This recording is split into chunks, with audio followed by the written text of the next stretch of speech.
Hi.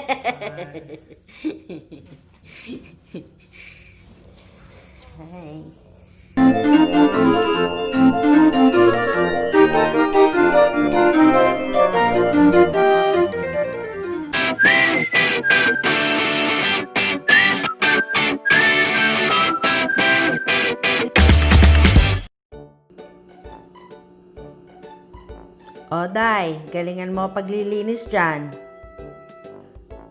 Oh, hello there, mighty friends and fam. On today's video, I'd like to share some kitchen cleaning tips. So please stay tuned.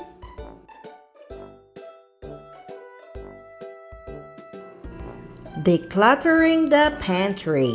At least once in a month, take out everything that's inside your pantry.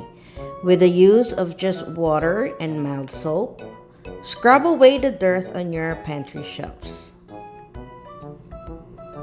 It's also a good time to check the expiration date, so you could determine which ones do you need to toss and which ones will you keep.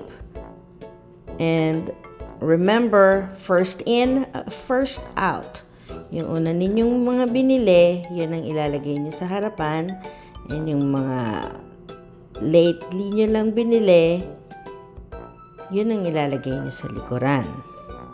I also suggest to sort your goods by categories like drinks, breakfast, snacks, so it's easier to see what you need when it's time for food shopping.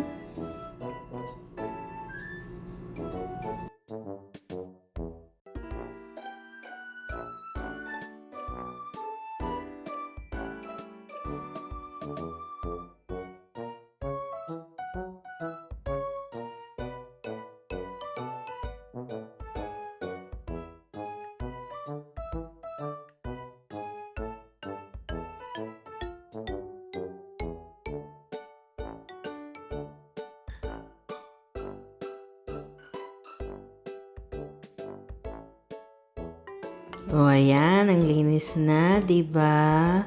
Mamimiss ko tong pantry to. Isa ito sa busiest area in the house.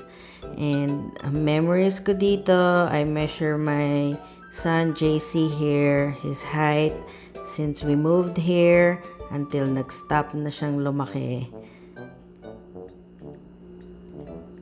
And another busy part of the house is the kitchen. At itong aking stove are lagi talagang nagagamit. Every day I cook for my family, and now lilinisin natin siya. Daily, after I cooked, syempre pinupunasan ko yan. But this time we're doing a deep cleaning by using a water, dish soap, and baking soda. I-scrub lang natin siya with the sponge. Light scrub para hindi siya mag-scratch. And we also take out the knob at linisin yung mga singit-singit ng knob na yan.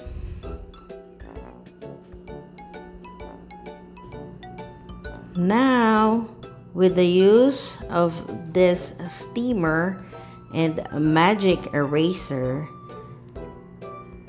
lilinisin naman natin yung mga tough spot, mga greasy part ng stove na hindi ko daily nalilinis.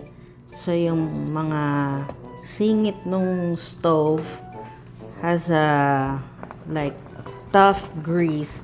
With the use of the steamer, lilinisin natin yan. Yan. Kita nyo yung mga tulog na mantika, greasy part.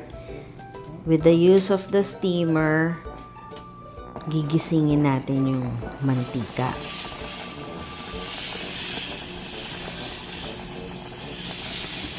I don't have expensive tools or yung steamer talaga.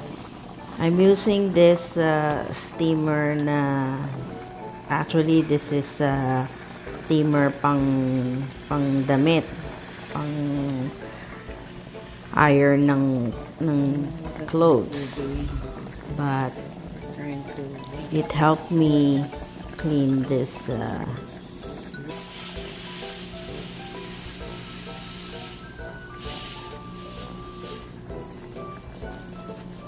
so i-steam lang natin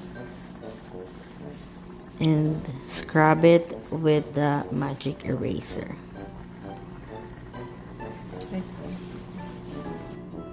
And here's the before. And here's the after. Thank you for watching.